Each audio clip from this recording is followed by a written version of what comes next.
اعوذ باللہ من الشیطان الرجیم، بسم اللہ الرحمن الرحیم۔ تمام سننے اور دیکھنے والوں کو السلام علیکم۔ دوستو، آج میں آپ کے سامنے حاضر ہوا ہوں ایک نئی ویڈیو کے ساتھ، کہانی ایک عقل مند کسان کی اور چوروں کی، کہ کیسے کسان نے اپنے ہیرے جواہرات کو بچایا اور کیسے اپنے باغ کو سیراب کیا۔ یہ جاننے کے لیے ویڈیو کو شروع سے لے کر اینڈ تک ضرور دیکھیں تاکہ آپ کو پوری کہانی کی سمجھ آ جائے۔ اور ایک گزارش بھی ہے کہ جو لوگ چینل پر نئے ہیں وہ چینل کو ضرور سبسکرائب کر لیں اور ساتھ ہی بیل آئیکن پر بھی کلک کر لیں تاکہ آنے والی مزید نئی ویڈیو آپ تک بآسانی پہنچتی رہے۔ اور ویڈیو کو زیادہ سے زیادہ شیئر کریں اور اگر ویڈیو اچھی لگی ہو تو ویڈیو کو لائک کرنا نہ بھولیں۔ شکریہ۔ آئیے چلتے ہیں ویڈیو کی جانب۔ گاؤں میں خدا بخش کا ایک چھوٹا سا پیارا سا گھر تھا۔ وہ کسان تھا، اس کا ایک باغ تھا۔ باغ کے آخری کونے میں ایک بہت گہرا کنواں تھا۔ بیچارہ کسان پانی اوپر کھینچتا اور پھر اس کو باغ کے پودوں میں ڈالتا تھا۔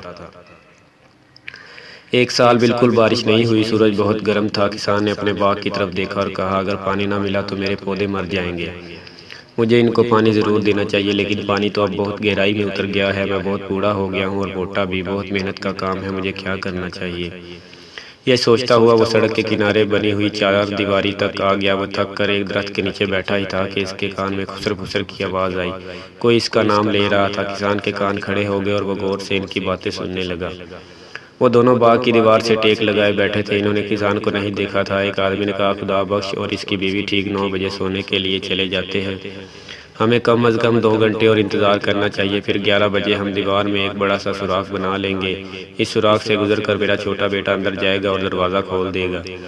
اس کے ساتھی نے پوچھا، کیا خدا بخش کے پاس بہت ساری دولت ہے؟ ہاں، کیوں نہیں؟ دوسرے آدمی نے بتایا، اس کے پاس بہت سارا سونا اور ہیرے جواہرات ہیں جو اس نے اپنے گھر میں ایک بڑے صندوق میں رکھے ہوئے ہیں۔ وہ بہت ہی امیر آدمی ہے۔ اور یہ تو بہت اچھی بات بتائی تم نے، پہلے نے خوش ہو کر کہا۔ خدا بخش گھر چلا گیا۔ اس نے اپنی بیوی سے کہا، آج رات ہم ٹھیک 9 بجے کھانا کھائیں گے۔ اس نے اپنا سارا روپیہ، سونا اور ہیرے جواہرات اکٹھے کیے اور انہیں اپنے پلنگ کے نیچے چھپا دیا۔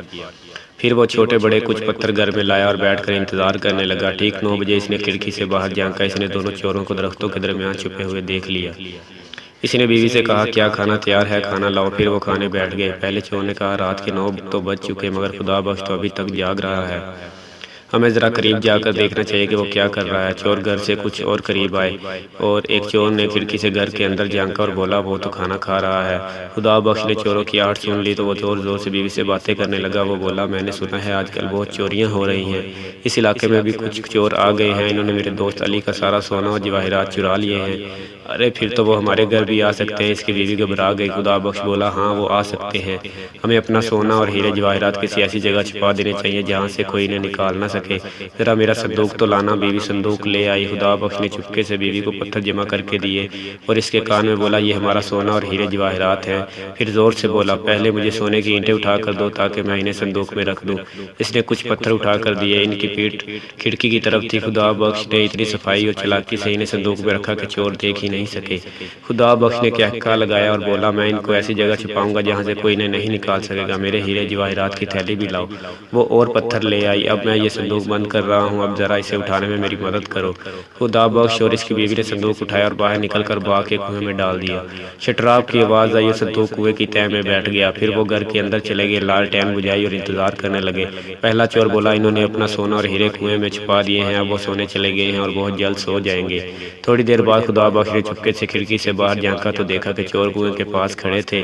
پہلا چور بولا، ہمیں کنویں کا پانی نکالنا چاہیے، ویسے بھی قحط کا موسم ہے، زیادہ پانی نہیں ہوگا، جب پانی کم ہو جائے گا تو میں کنویں کے اندر اتروں گا اور صندوق نکال لاؤں گا۔ انہوں نے کنویں سے پانی نکالنا شروع کر دیا۔ ایک چور پانی کو اوپر کھینچتا اور دوسرا اسے باغ میں جانے والی نالی میں ڈال دیتا۔ کنویں میں بہت سارا پانی تھا۔ وہ دونوں پوری رات پانی نکالتے رہے یہاں تک کہ صبح ہو گئی مگر وہ ابھی تک مصروف تھے۔ کسان نے کھڑکی کھولی اور چلایا، بہت بہت شکریہ میرے دوستو، تم نے میرے باغ کو سیراب کر دیا۔ کنویں والا صندوق پتھروں سے بھرا ہوا ہے، پولیس کے سپاہی آ رہے ہیں، وہ سڑک تک پہنچ گئے ہیں۔ اللہ حافظ میرے دوستو، تمہارا ایک بار پھر شکریہ۔